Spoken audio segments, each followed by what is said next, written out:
At the edge of the village, where the wind no longer carries voices, stood a house, not old, just abandoned. It hadn't been a home for a long time, but rather a kind of monument to silence. In that house lived an old man, whose name no one remembered anymore. Some called him that old guy. Others whispered, "Is he still alive?" But no one addressed him the way a person should be, with warmth, memory, or hope.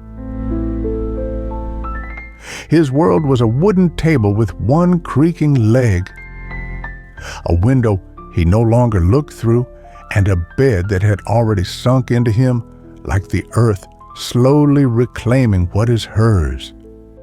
He didn't own a clock. He didn't need one. In his house, time no longer cared for morning or evening. Time stood still there just like he did. Once he had a name. He wore it upright, like a flag. He had been a teacher, a poet, perhaps a soldier, perhaps just a dreamer.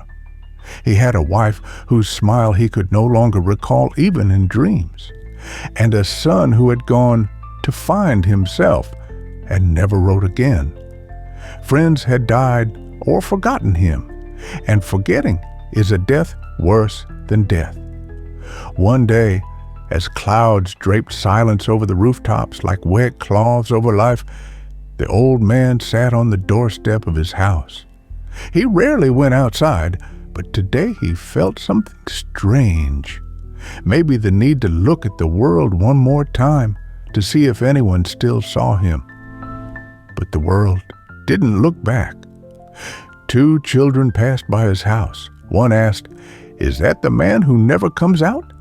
The other whispered, "They say even his dog died of sorrow." The old man heard them, not because he was near, but because his ears had long tuned in only to pain.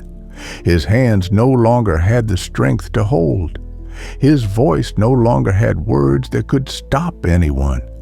But in his eyes there still glowed a small ember of a world that once knew love. No one put it out, but no one looked at it either. And when he closed the door for the last time, perhaps he knew he wouldn't open it again. Not because he couldn't, but because there was no one left to open it for. He died, they say, sitting at the table, hands crossed, as if waiting for a guest who would never come. No photo remained, no farewell letter, only silence, the same silence that had lived with him and now continued to live in his place. People talked for a day or two. Someone mentioned he knew Latin. Someone said his son had been in America.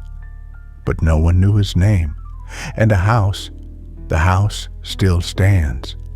Windows shut like the old man's eyes, and when the wind blows, it passes through gently, as if it knows there's no one left to carry away.